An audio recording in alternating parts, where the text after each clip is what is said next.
This is your life. And down this end is when you're young. Down this end is when you're older.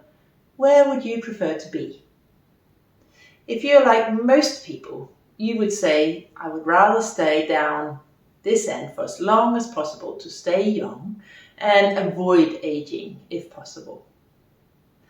And that's because we have this story in our society that says that once you hit 50, it's all downhill. Now, in reality, that's not true. We're all different people. And yes, some people have declines in certain faculties, but it's not the same for all of us. And there are actually areas we improve when we get older. Our emotional intelligence, for instance, is much better when we are older.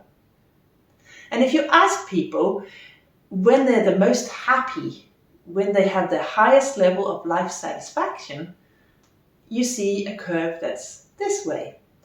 So when we're in our 50s, we tend to be the least happy. And then we're 80, that's when we are the most happy.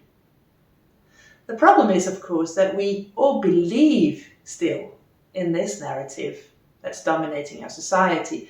And that means that we treat ourselves accordingly and we treat each other accordingly. And that's not very good for our well-being, and it's not very good for society either, especially since there is more of us, we live for longer and we get older.